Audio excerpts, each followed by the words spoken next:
গত 5ই আগস্ট দেশ ছেড়েছেন বাংলাদেশের প্রধানমন্ত্রী শেখ হাসিনা এবং তারপরেই 8ই আগস্ট প্রধান উপদেষ্টা হিসেবে শপথ নিয়েছেন নোবেলজয়ী মোহাম্মদ ইউনিস এবং তারপরেই সেই সরকারি ক্ষমতা চালাচ্ছে। কিন্তু যেটা সবচেয়ে গুরুত্বপূর্ণ যে শেখ হাসিনা ক্ষমতায় থাকার পর যে কোটা বিরোধী যে আন্দোলন শুরু হয়েছিল ছাত্ররা, তার পেছনে যে জামাত এবং বিএনপি ছিল অনেক আগেই পরিষ্কার হয়ে গেছে।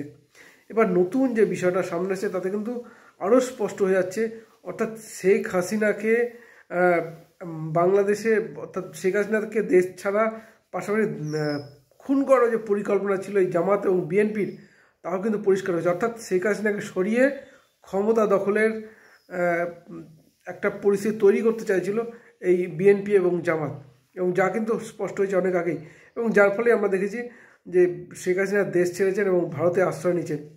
কিন্তু প্রশ্ন হচ্ছে কীভাবে বোঝা যাচ্ছে, আরও কীভাবে স্পষ্ট হচ্ছে দিনের দিন যে শেখ হাসিনাকে খুনের চক্রান্ত করে চলেছিল জামাত এবং বিএনপি। সব কিছু আলোচনা করবো আজকের এই ভিডিওতে। নমস্কার, আমি সত্যজিৎ পাল। 2009 সালে নির্বাচনে জিতে ক্ষমতায় ফেরেন শেখ হাসিনা এবং তারপর থেকেই তিনি টানা দেশের প্রধানমন্ত্রী পদে রয়েছেন।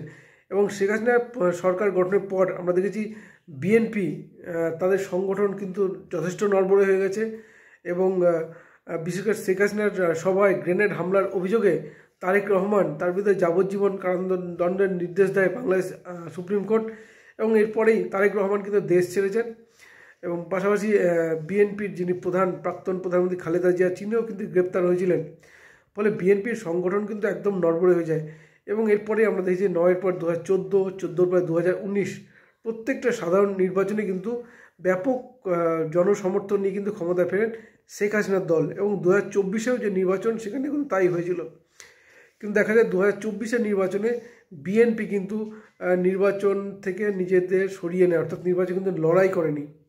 ফলে শেখ হাসিনার দলের বা আওয়ামী লীগের জেতা অনেকটা সহজ হয়ে যায় এবং জিতে ক্ষমতায় ফেরেন।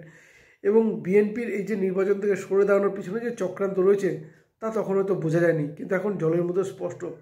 কারণ তারপরেই আমরা কোটা বিরোধী আন্দোলন দেখেছি এবং সেই আন্দোলন পরবর্তীতে হয়ে যায় শেখ হাসিনা বিরোধী, সরকার বিরোধী, এবং সেই আন্দোলন এতটাই হিংসাত্মক রূপ নেয় যে রীতিমতো শেখ হাসিনাকে মেরে ফেলার চক্রান্ত করা হয়েছিল। এবং বিভিন্নভাবে গণভবনে পিটিয়ে বা সেখানে তখন দেশ ছাড়েন সে সময় প্লেন উড়িয়ে দেওয়ার নানা রকম চক্রান্ত হয়েছিল। কিন্তু শেখ হাসিনা তাদের রুট বদলে চলে যান ভারতে, কারণ একজন পরিণত রাজনীতিবিদ হলে বা কূটনীতিটা ভালো বুঝলে যেটা সম্ভব, পাশাপাশি বৈদেশিক শক্তি ভারতবর্ষের সঙ্গে একটা সুসম্পর্কের যে সুফল, তাই কিন্তু শেখ হাসিনা পেয়েছেন। নইলে তাকে হয়তো তিনি বেঁচে থাকতে নাও পারতেন। কিন্তু প্রশ্ন হচ্ছে কীভাবে স্পষ্ট হচ্ছে। আমরা দেখলাম এই মোহাম্মদ ইউনূস সরকার গঠনের পর বিএনপির পক্ষ থেকে বারবার আবেদন করা হচ্ছে নির্বাচনের জন্য, পরবর্তী নির্বাচনের জন্য যে নির্বাচন ঘোষণা হোক।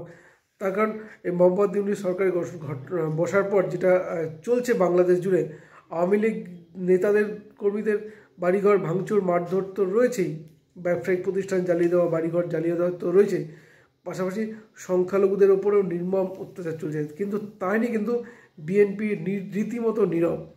এক কথা বলে যে জামাত সহ বিভিন্ন জঙ্গি সংগঠনের সুরেই কিন্তু সুর মেলাচ্ছে এই বিএনপির নেতারা, এবং তাদের লক্ষ্য একটাই যে খুব তাড়াতাড়ি নির্বাচনটা ঘোষণা করা হোক। তার কারণ এখন আরও বেশি করে নির্বাচনের দাবিটা উঠে আসছে। তার কারণ আমরা জানি এই যে মোহাম্মদ ইউনূস, যিনি নতুন বাংলাদেশ তৈরির স্লোগান দিয়ে ক্ষমতায় এসেছিলেন, তিনি কিন্তু বাংলাদেশকে সেরকম কোনো সুরাহা দিতে পারেননি। অর্থাৎ শেখ হাসিনার বিরুদ্ধে যদি কোনো অভিযোগ থেকে থাকতো যে দ্রব্যমূল্য বৃদ্ধি সহ নানান, কিন্তু মোহাম্মদ ইউনূস সরকার সেদিকে কিন্তু কোনো লাগাম টানতে পারেনি, বরঞ্চ জিনিসপত্রের দাম কিন্তু অনেকটা বেড়ে গেছে। যেখানে বাংলাদেশে আলু 30-40 টাকায় পাওয়া যেত, এখন সেই আলুর দাম 140 টাকা। পেঁয়াজের দাম লাগাম ছাড়া, ডিমের দাম, সব কিছু কিন্তু দাম বেড়েছেন। তার কারণ এই মোহাম্মদ ইউনূসের কূটনৈতিক ব্যর্থতা। এবং এইখানে দাঁড়িয়ে যেখানে মোহাম্মদ ইউনূস সরকারের বিরুদ্ধে মানুষের ক্ষোভ বাড়ছে, পাশাপাশি দেশের মানুষের কাছে স্পষ্ট গেছে যে এই শেখ হাসিনা তাড়ানোর পেছনে বিএনপি এবং জামাত সক্রিয়, সুতরাং মানুষের মধ্যে কিন্তু আওয়ামী লীগের প্রতি সেন্টিমেন্টটা তৈরি হচ্ছে এবং মানুষ পুনরায় শেখ হাসিনা আবার চাই এই দাবিটা তুলছেন, এবং যার ফলে কোথাও যেন ভয় পাচ্ছেন বিএনপি। আর যার ফলে আমরা দেখলাম বারবার কিন্তু নির্বাচনের ঘোষণার দাবি তোলা হচ্ছে। কারণ এই মোহাম্মদ ইউনূস যতদিন সরকারে থাকবেন তিনি তো কোনো সমাধান তো দিতেই পারবেন না বাংলাদেশে। আন্তর্জাতিক মহলে বাংলাদেশের ভাবমূর্তি তো নষ্ট তো হয়েছেই, আরও হবে। পাশাপাশি তিনি ক্ষমতা থাকলে বিএনপির, বিশেষ করে আওয়ামী লীগ কিন্তু জেগে উঠতে পারে, আর সেইখানেই ভয় বিএনপির। আর তার মধ্যে আমরা দেখলাম বিএনপির যিনি প্রধান তারেক রহমান, যিনি বিদেশে রয়েছেন এবং তার সঙ্গে দেখা করতে যান বিএনপির মহাসচিব, দেখা করতে গিয়েছিলেন এবং সেখানে কিন্তু একই কথা উঠে আসে যে বাংলাদেশের পরবর্তী নির্বাচন ঘোষণা করুক এই মোহাম্মদ ইউনূসের সরকার।